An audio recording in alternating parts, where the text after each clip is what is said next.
Students, आज की class में हम द गोल्ड वॉच का लास्ट पैराग्राफ फिनिश करेंगे। तो आइए देखते हैं। A cold fear entered Shanku's heart. कहते हैं एक ठंडा भय शंकु के हृदय में समा गया। Which was choked with depressing thoughts. कहते हैं कमज़ोर विचारों से उसका दम घुटने लगा। The guard would be waiting at the entrance of the time keepers office. कहते हैं जो गार्ड है वो टाइम कीपर के दफ्तर के प्रवेश द्वार के बाहर उसका इंतज़ार कर रहा होगा। ही वुड कैच हिम, वह उसे पकड़ लेगा। नो नहीं, दैट वे ले डेंजर, उस रास्ते में ख़तरा है। He would put this back in its place. कहते हैं he would put this back in its place, वह उसे उसके स्थान पर वापस रख देगा। किसे? घड़ी को। अ स्क्रोचिंग सिंडर, एक जलता हुआ अंगारा, दैट वाज बर्निंग हिम, उसे जला रहा था। बट देन, लेकिन तभी, ओह नो, अरे नहीं, he said to himself on second thoughts, उसने दूसरे विचार में स्वयं से कहा। But finally he made up his mind, लेकिन वास्तव में उसने अब अपना मन बना लिया।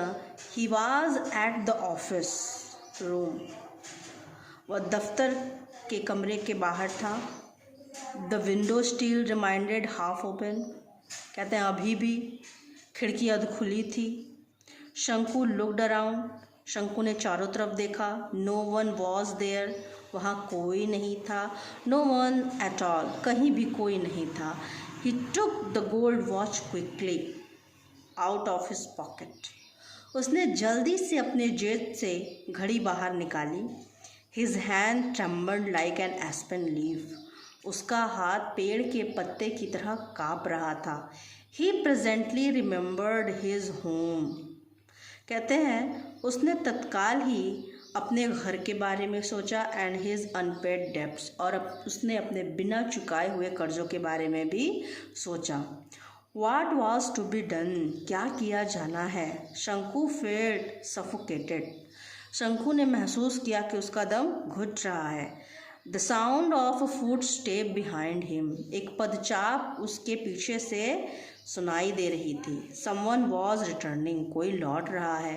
ही put the watch on the table, उसने घड़ी मेज पर रख दी। एंड ब्रीथलेसली वॉक्ड अवे, और सांस रोककर जल्दी जल्दी बाहर निकल गया। तो इसी के साथ आज ये लेसन यहाँ समाप्त होता है। तो हमें शॉर्ट स्टोरी से शॉर्ट टाइप क्वेश्चन आंसर ही लिखने के लिए आते हैं। 3-4 क्वेश्चन का आंसर मैं लिख के बता देती हूँ कि उसे कैसे करते हैं। स्टोरी तो आप लोग जान ही चुके हैं, तो क्वेश्चन आंसर लिखने में कोई प्रॉब्लम नहीं आनी चाहिए। मैंने एग्जाम्पल के तौर पर कुछ इम्पॉर्टेंट क्वेश्चन यहाँ पे खुद लिख दिया है, तो आइए देखते हैं। पहला क्वेश्चन है, वाई डिड शंकु स्टील द वॉच। शंकु ने घड़ी क्यों चुराया? तो आंसर है, शंकु was in a great poverty, शंकु बहुत ही अधिक गरीबी में था। His salary was 1 rupee per day only, उसका जो वेतन था 1 रुपया प्रतिदिन के हिसाब से था। हिज डेब्ट अमाउंट वॉज 22 रुपीज़ एंड 13 पैसे, और उस पर जो उसका कर्ज था वो 22 रुपये 13 पैसे था। He needed money for his family, उसे धन की आवश्यकता अपने परिवार के लिए थी। सो इसलिए ही डिसाइडेड, उसने निर्णय लिया, to steal the gold watch, कि वह सोने की घड़ी चुराएगा। As he had no other choice, जैसा कि उसके पास कोई और तरीका नहीं था। सेकेंड क्वेश्चन है, what stopped Shanku from stealing the watch in the beginning, कि शुरू से ही ऐसा क्या था जो कि शंकु को घड़ी चुराने से रोक रहा था। तो आंसर है, Shanku had tried several times to steal the gold watch, कि शंकु ने कई बार, सेवरल टाइम्स मतलब कई बार, ट्राइड मतलब प्रयास किया, to steal the gold watch, घड़ी को चुराने का, सोने की घड़ी को चुराने का शंकु ने कई बार प्रयास किया, but his fear and hesitation stopped him from stealing the gold watch. कहते हैं लेकिन डर और हिचकिचाहट ने उसे सोने की घड़ी को चुराने से शुरू से ही, इन द बिगनिंग मतलब शुरू से ही रोके रखा। वाट वर शंकुज प्रॉब्लम्स, शंकु की परेशानियां क्या थी, and how did he plan to solve them, और उसने उसे कैसे सुलझाने का तरीका बनाया, योजना बनाई। तो शंकु work in a very large factory, शंकु एक बहुत ही बड़े कारखाने में कार्य करता था। His earning was only 1 rupee per day, उसका जो वेतन था प्रतिदिन 1 रुपया था। ही was in need of more money, उसे और धन की आवश्यकता थी। He was in a heavy डेप्ट, वह एक बहुत ही बड़े कर्ज में भी था। ड्यू टू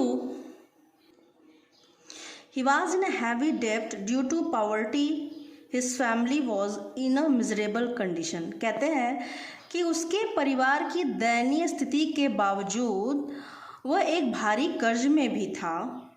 सो इसलिए he planned to solve his money problems by stealing the gold watch of his factory engineer. कहते हैं इसलिए उसने अपने कारखाने के इंजीनियर की सोने की घड़ी चुराकर अपने परेशानियों को हल करने की योजना बनाई। Why did शंकु put the watch back on the table? अगला क्वेश्चन है, कहते हैं कि शंकु ने क्यों घड़ी को वापस रख दिया। तो आफ्टर स्टीलिंग द वॉच, घड़ी चुराने के बाद शंकु वॉज रेस्टलेस, शंकु बेचैन था। बिकॉज क्योंकि he was not habitual thief, क्योंकि वह एक आदतन चोर नहीं था, मतलब वो एक रियल चोर नहीं था, लेकिन उसकी मजबूरी थी जिसकी वजह से उसको चोरी करनी पड़ी थी। He was afraid of being caught, उसे पकड़े जाने का भय था। सो इसलिए he put the gold watch back on the table, कहते हैं इसलिए उसने सोने की घड़ी को वापस मेज पे रख दी। तो शॉर्ट क्वेश्चन आंसर के साथ आज का क्लास यहीं समाप्त होता है। चैप्टर भी फिनिश हो चुका है। तो अगली क्लास में हम प्रोज से स्टार्ट करेंगे। तो आज का वीडियो अगर पसंद आया हो तो लाइक कीजिएगा और चैनल को सब्सक्राइब करना मत भूलिएगा। Thank you.